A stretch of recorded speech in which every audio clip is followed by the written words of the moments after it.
Welcome back, everybody, to more CSGO news. Hope you're all enjoying your weekend so far and have a great and safe weekend. Why don't you? This past week, though, we did see a lot of moves in the CSGO scene. And, of course, Monday, come back again. I'll be covering more of the Blast Pro Spring Series. Group B is now underway as well. The Group B of death, by the way. Rest in peace, Complexity. I hope they can make it out. At the point of me recording this, they seem to be, well, they're heading against Astralis, so we'll see how that one ends up. Now, alongside that, though, this past week, we saw a couple of retirees from the French scene and Belgian scene, often misconstrued with the French scene. That's going to be Ex6tenz alongside Smithzz. Yes, all the Z's have now left these two guys. It's actually Smithzz who retired first a few days before Ex6tenz, and he will be going full-time streaming. Best of luck to the guy. And again, I think a guy out there in the French scene not getting enough credit when it comes time for titles and championships. I know it was mainly back in 2016, but most Frenchmen can only hope to win that many titles and have that much of success inside the scene. We'll see what he does in the future. Alongside full-time streaming, he does promise some fun things with that to be coming. Now, more importantly, I would say Ex6tenz retiring, now going to the coaching role,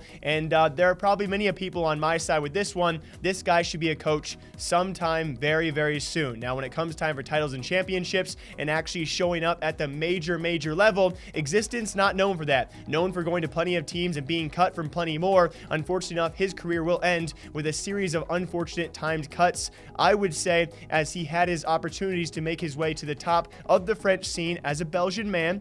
Unfortunately enough, that will come to an end, guys. He is now retired to go to the coaching role, which I'll say it right now, I think he can actually see way more success as a coach than he would as a player, and I am super excited for a guy who brings more experience than just about anyone in CSGO to that coaching role. Super excited for both these guys going forward in their futures. They have now retired officially from CSGO. Now, speaking of other players who maybe could have retired by now, actually brought to us by HLTV is a brand new project underway. Yes, coming from the Polish scene. Now, we have long kind of debated for many months now. Ever since Virtus.pro's downfall, the Polish CSGO scene has not been near as strong. Our aristocracy, formerly, God, they've had such a roller coaster of a ride of TaZ and crew. That crew is now rebranded and renamed, I think, at least 3 or 4 times. Devils 1, then it was originally Black Devils, of course, aristocracy, then became RC. They lost their sponsorship and funding. They have now disbanded. It will be TaZ and Neo to come together to head a brand new Polish project.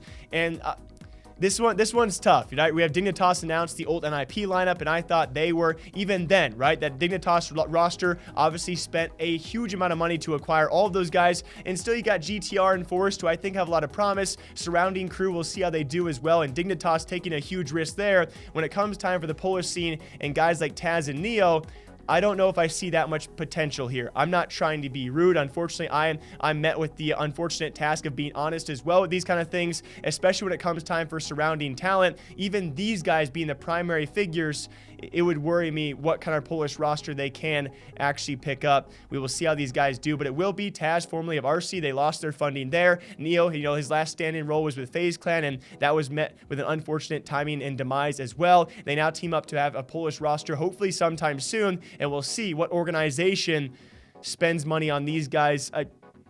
We'll just see how it goes. Best of luck to them, of course. They are legends. We'll see if they can return to that status in some way, shape, or form, or get anywhere near that. And me, oh my, guys, Mousesports is already back in 2020, winning the Ice Challenge this past weekend, or these past couple of days, and I'm super excited about this. I'll be honest with all of you, towards the end of 2020, Mouz, obviously now a top 5 team in the world, and borderline, again, going to be top 3 in many books out there. I was concerned. A lot of the titles they did take, or second place finish grand finals, they did make it to. I would say were not utterly dominant. They weren't against the top teams at all times, but still, when it comes time to comparing the best run towards the end of 2020, Mousesports was at the very top. They've always concerned me, though, because before those last 4 great finishes, they were not a quarterfinal and above team. Right? They often struggle to make it past that quarterfinals and playoff runs, and all of a sudden they closed 2020 in a hot fire. I was not fully convinced. They have now taken the Ice Challenge in a best-of-5 grand final over NaVi, and they run through it a pretty decent roster of teams out there. I am super curious how these guys will actually do in their first real matchup against the Liquids, the NRGs, the Astralises, the Fanatics, so on and so forth. But either way, Mousesports take their first title of 2020, and they're not even the main headline. Although I will say, the young young guns, Rops, Frozen, looking utterly dominant and very, very scary, especially in that grand finals. Electronic does win the MVP, and he looked nuts alongside that. I will say, though, for other teams here, quite the unfortunate end. OG is still very much struggling. They still took a series off of ENCE, by the way, and Godsent, God dang it, Godsent. They had their chance in the semifinals to take down NaVi to make their first grand finals at this big of an event, and they failed to do so after looking amazing throughout groups and the start of playoffs. Godsent was actually on a tear. They take down the Virtus Pro Olda Vanguard roster, then they annihilate ENCE. ENCE in itself was taken down by OG and Godsent. The storylines are already there. OG not a very good finish themselves, but still, Godsent take down those two teams, which is pretty great. Michaelele, Sticko, and crew, amazing to see. I cannot wait when it comes time for the minor run, for their major run. If I see these guys return, I would be so utterly happy. They lose, I would say, fairly one-sided to NaVi. NaVi go on to lose to Mousesports, who take their first title of 2020. A great event.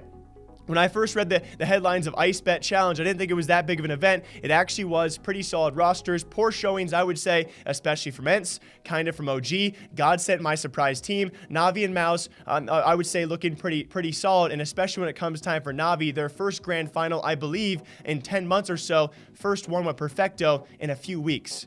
Looking good on both sides. We'll see what comes out of that in the future as well as these teams do progress.